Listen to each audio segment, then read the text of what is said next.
चर्चा इस बात की करेंगे कि भारत और अमेरिका के बीच में रूस से खिलाफ भारत को करने की क्या खिचड़ी पक रही है, क्योंकि न्यूज तो यह भी बन रही है कि भारत को अमेरिका 10 साल के लिए एक रक्षा एग्रीमेंट में बांध रहा है और उस रक्षा एग्रीमेंट के माध्यम से वो रूस के साथ हम डिफेंस इक्विपमेंट ना खरीद लें, इस चीज की तैयारी कर रहा है। यानी कि आने वाले समय में जो F-35 यहां झांकी बनकर खड़ा हुआ है, वो क्या वाकई में हमें टिका दिया जाएगा? आज के सेशन में जिक्र करेंगे इस बात का कि क्या हमारे विदेश मंत्री वाकई में डोनाल्ड ट्रंप से नहीं मिल पाए, क्योंकि मिनिस्ट्री ऑफ डिफेंस ईरान के नाम से एक ट्विटर हैंडल ने यह खबर जैसे ही सर्कुलेट की, इसका फैक्ट चेक होना शुरू हो गया।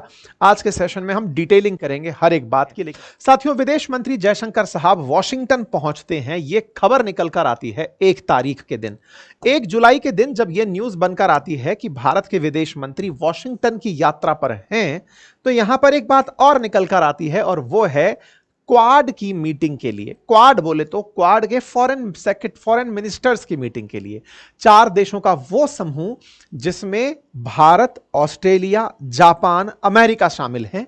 ये चारों देश का समूह मिलने की तैयारी में है इस बार भारत में, लेकिन राष्ट्राध्यक्ष मिलेंगे उससे पहले विदेश मंत्रियों की बैठक हुई और वो बैठक आयोजित की गई थी अमेरिका में। उसी बैठक में शामिल होने के लिए हमारे विदेश मंत्री अमेरिका गए थे। क्वाड पर ऑलरेडी आप में से बहुत सारे लोगों के साथ जिक्र पहले भी हो चुका है, इसलिए डिटेलिंग इसके बारे में नहीं दे रहे हैं। बस फिलहाल के लिए यह जान लीजिए कि इसी क्वाड के किनारे विदेश मंत्रियों की बैठक का आयोजन अमेरिका में किया गया और वहां पर हमारे विदेश मंत्री पहुंचे थे। आप विदेश मंत्री को देख ही रहे हैं, साथ में मार्को रूबियो, एक तरफ ऑस्ट्रेलिया और जापान के विदेश मंत्री भी आपको फ्रेम में दिखाई दे रहे हैं। चारों के साथ तस्वीरों को जापान के ताकेशी इवाया, ऑस्ट्रेलिया की विदेश मंत्री पेनी वोंग, आपको चारों लोग यहां पर तस्वीरों में दिखाई देते हैं, जिसके बारे में विदेश मंत्री द्वारा अपडेट दिया जाता है। तो सबसे पहला तथ्य कि हमारे विदेश मंत्री अमेरिका गए इसलिए क्योंकि वो 500% तक टैरिफ लगाएंगे, इससे बचने के लिए? जी नहीं, क्वाड के विदेश मंत्रियों की बैठक थी। क्वाड के विदेश मंत्री बैठक करते हुए आपको तस्वीरों में दिख रहे हैं। क्वाड आज का नहीं है, कई सालों से सक्रिय है और इसकी इसी तरह से बैठकें होती हैं और उसी बैठक में शामिल होने के लिए आप गए थे और आपको यहां पर तस्वीरों में देखा जा सकता है ये मुलाकात के लिए किन से गए थे। ठीक है साहब, क्वाड की बैठक हुई और ऐसे में भारत के विदेश मंत्री ने अपनी तरफ से सबके सामने अपनी प्रेस कॉन्फ्रेंस में बात कही और साथ में आतंकवाद और विशेष रूप से पहलगाम में हुई घटना का सबके सामने जिक्र किया।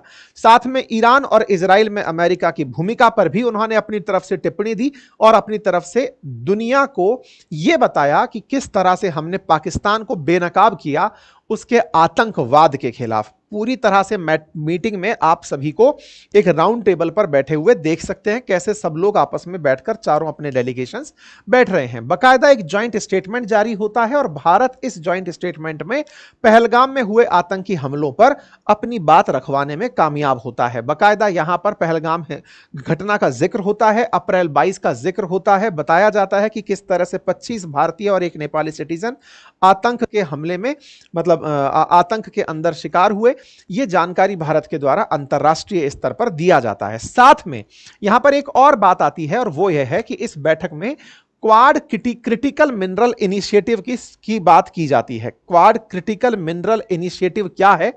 आपको याद होगा, जिस क्रिटिकल मिनरल के लिए चाइना अमेरिका के साथ निरंतर इस प्रयास में है कि अमेरिका को क्रिटिकल मिनरल्स ना दिए जाएं ताकि वो डिफेंस सेक्टर में या स्पेस सेक्टर में या फिर इलेक्ट्रिक सेक्टर में काम ना कर पाए, उसके लिए चारों देशों ने जिक्र किया कि हम लोग मिलकर के क्रिटिकल मिनरल इनिशिएटिव शुरू करते हैं ताकि जिस भी देश को जरूरत पड़ेगी क्रिटिकल मिनरल्स की, एक दूसरे को सप्लाई सुनिश्चित की जाएगी। आप यहां पर देख सकते हैं critical minerals including rare earth के लिए इन चारों देशों के बीच में संवाद स्थापित हुआ। इस बारे में जानकारियां सारी तरह सोशल मीडिया पर उपलब्ध कराई गई। भारत के विदेश मंत्री को आप बातचीत करते हुए अन्य लीडर्स के साथ में देख सकते हैं। अब बात आती है प्रेस कॉन्फ्रेंस की। तो ऐसे में विदेश मंत्री प्रेस कॉन्फ्रेंस में पहुंचते हैं जहां उनसे यह सवाल पूछा जाता है। सवाल होता है कि विदेश मंत्री जी, अभी अमेरिका के अंदर एक सांसद हैं जिनका नाम है लिंडसे ग्रैहम। उन्होंने कहा है कि उनके पास में 80 से अधिक सांसदों का समर्थन है और वो रूस के साथ व्यापार करने वाले देशों पर 500% तक टैरिफ लगाने की बात कर रहे हैं। हो सकता है कि भारत पर भी ऐसा टैरिफ लगाया जाए, आप इस पर क्या कहेंगे? तो आपने जवाब दिया कि हमारी एम्बेसी लिंडसे ग्राहम के साथ संपर्क में है, उनसे बातचीत करके हमने अपना पक्ष उन्हें बता दिया है। लेकिन स्थितियां अगर इतना ज्यादा नजदीक आकर खड़ी हो जाएंगी तो हम we will cross that bridge when and if we come to it. जब और जैसे भी ये हमारे सामने आएगा हम इस पुल को क्रॉस कर ही जाएंगे। आसान भाषा में अर्थ था कि भारत अगर ऐसी परिस्थितियों का सामना करता भी है कि भारत पर टैरिफ लगाया जाएगा, तो जब स्थितियां सामने आएंगी तो उनसे तब निपटा जाएगा। इस तरह से भारत के विदेश मंत्री ने पत्रकारों को अपना जवाब दिया। अर्थात स्पष्ट रूप से साफ था कि भारत अभी इस तरह की बातों पर ज्यादा रिएक्ट करने की स्थिति में नहीं है। भारत के विदेश मंत्री ने मार्को रूबियो से अलग से भी मुलाकात की, उसकी तस्वीरें साझा हुई। साथ में एक एक साथ जितने भी विदेश मंत्री यहां पर थे ऑस्ट्रेलिया और जापान के, उनसे भी बायलैटरल टॉक्स किए गए। इन तस्वीरों को आप यहां पर देख सकते हैं। इन तस्वीरों के बाद फिर और ज्यादा जब जानकारियां निकलना शुरू हुई कि भारत ने इनके साथ साथ विदेश मंत्री ने यहां के यूएस सेक्रेटरी जो एनर्जी के हैं उनसे मुलाकात की, इसी तरह से तुलसी गाबार्ड जो हैं उनसे मुलाकात की। ऐसे ही यहां पर भारत के विदेश मंत्री ने काश पटेल, इनसे भी मुलाकात की विदेश मंत्री ने। लेकिन चर्चाओं में आई जो न्यूज निकलकर कि ये ट्रंप से मिलना चाह रहे थे, मुलाकात नहीं हो पाई। ये मिनिस्ट्री ऑफ डिफेंस ईरान की तरफ से ट्वीट आया। पहली तरफ तो ये जानकारी प्राप्त कर लीजिए, ये हैंडल फर्जी हैंडल था। इसकी फॉलोइंग्स और इसकी रीच से आप इसका पहले ही प्रथम दृश्यता अंदाजा लगा सकते हैं। ऐसे ही हैंडल्स बनाकर पहले भी पाकिस्तान वालों ने भारत के खिलाफ नैरेटिव वॉर में ट्विटर का उपयोग किया था। यह ट्विटर जो इनके यहां पर लंबे समय से बंद चल रहा था, उसका उपयोग इन्होंने पहलगाम के बाद जब ऑपरेशन सिंदूर हुआ तो ऐसे ही हैंडल बनाकर आपको गलत फीड करने का प्रयास किया। यह एक फर्जी हैंडल था और इस फर्जी हैंडल ने इस तरह से वेरीफाइड तरीका बनाकर ईरान का नाम लगाकर कहा कि विदेश मंत्री को मिलने नहीं दिया। ठीक है, यह बात बिल्कुल फॉल्स थी। लेकिन यह खबर जैसे ही यहां पर आने लगी, धीरे धीरे और हैंडल्स ने भी डालना शुरू किया। कई ऐसे हैंडल्स जो कि ज्यादा फॉलोअर्स के साथ थे वो भी इस बात को लिखना शुरू किए कि नहीं साहब, ट्रंप नहीं मुलाकात किए। बाद में फिर इसका फैक्ट चेक किया गया और जब फैक्ट चेक किया गया तब बताया गया कि भारत के विदेश मंत्री ट्रंप से नहीं, विदेश मंत्री से मिलने गए थे और विदेश मंत्री से मिलने का कोई खास प्रयोजन नहीं था। यह क्वाड समिट थी, क्वाड की बैठक में मिलना सुनिश्चित था, इसलिए हम यहां पर थे और यह मुलाकात सक्सेसफुल हुई और जिन लाइंस पर बातचीत हुई वो सबके सामने है। इतना ही नहीं, हमने एफबीआई के डायरेक्टर से मुलाकात की, डिफेंस सेक्रेटरी से बातचीत की, यह सब भी निकल कर आया। भारत के विदेश मंत्री ने यहां के डिफेंस सेक्रेटरी से बातचीत की, उसकी तस्वीरें निकल कर आई। जिस तरह से यहां पर मीटिंग के दौरान जाती हुई तस्वीरें आई हैं, उन्हें देखकर यह अंदाजा लगाया जा सकता है कि यहां पर विदेश मंत्री की मुलाकात की प्रतीक्षा अमेरिका भी कर रहा था। जिस तरह से यहां वार्म वेलकम पीट हेगसेथ के द्वारा किया गया है डिपार्टमेंट ऑफ डिफेंस में, वो तस्वीरें आपके सामने हैं। जिस तरह से ऑन टेबल टॉक्स हुई हैं दोनों देशों के बीच में, इससे दोनों की गंभीरता पर विचार किया जा सकता है। अब सवाल यह आता है कि विदेश मंत्री डिफेंस सेक्रेटरी से क्या बात करी है, पीट हेगसेथ से उन्होंने ऐसी क्या बात कर ली। तो ऐसे में विदेश मंत्री की जो यहां बातचीत थी वो बातचीत एक 10 वर्षीय डिफेंस फ्रेमवर्क के लिए थी। अब ये 10 वर्षीय फ्रेमवर्क क्या है? असल मायने में आपको याद हो तो अमेरिका लगातार भारत पर एक प्रेशर क्रिएट कर रहा है। प्रेशर यह बात का कि आप हमसे व्यापार करके $40 बिलियन तक साल का कमाते हैं और हमारे कमाए हुए धन से रूस के साथ डिफेंस इक्विपमेंट खरीद लेते हैं। रूस के साथ व्यापार जब आप करते हैं तो आपको $50 बिलियन के आसपास का सालाना घाटा होता है और यह सत्य भी है। भारत रूस के साथ व्यापार करता है तो व्यापारिक घाटे में रहता है। अमेरिका से व्यापार करके हमें मुनाफा होता है। अमेरिका का कहना है कि आप डिफेंस इक्विपमेंट खरीदते रूस से हैं, पैसे हमसे कमाते हैं। यह तरीका कहां तक सही है? इसकी जगह अगर आप हमसे भी हमारे डिफेंस इक्विपमेंट खरीदें तो ट्रेड बैलेंस की स्थिति उत्पन्न होगी। इस बात को भारत ने अमेरिका के साथ पहले भी डिस्कस किया हुआ है। भारत लगातार इस चर्चा में है और इस चर्चा की शुरुआत बाइडेन के काल से चल रही है।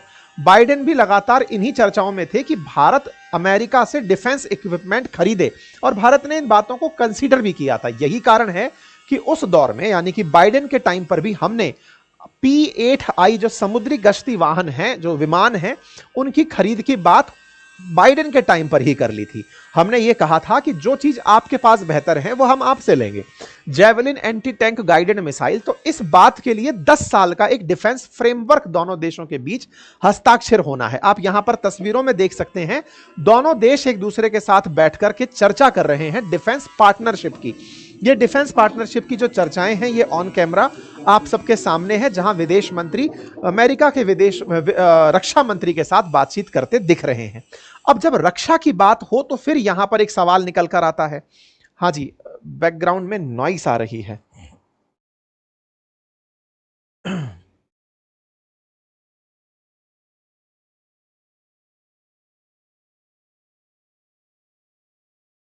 नॉइस तो नहीं आनी चाहिए, मैंने ट्राई तो किया हुआ है।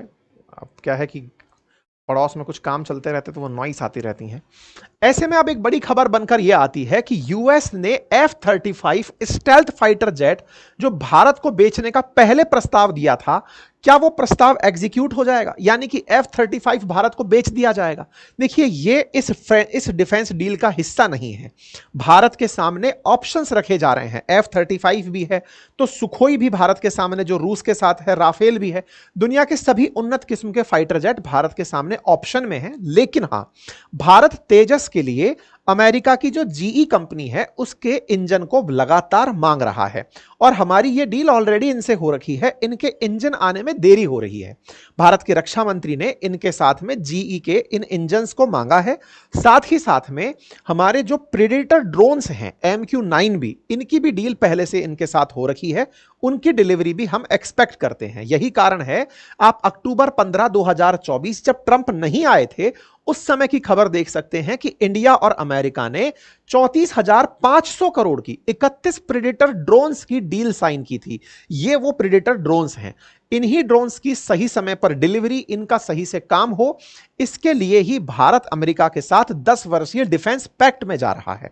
यहां पर भारत के विदेश मंत्री की डिफेंस सेक्रेटरी के साथ होती हुई बातचीत देख सकते हैं कि भारत की तरफ से पीटर, जो मतलब इनके तरफ से जो हेग्सेट हैं, उनकी विदेश मंत्री से मुलाकात होती है और रक्षा मंत्री से एक दिन पहले टेलीफोनिक बातचीत होती है, जो हेडलाइन बनती है।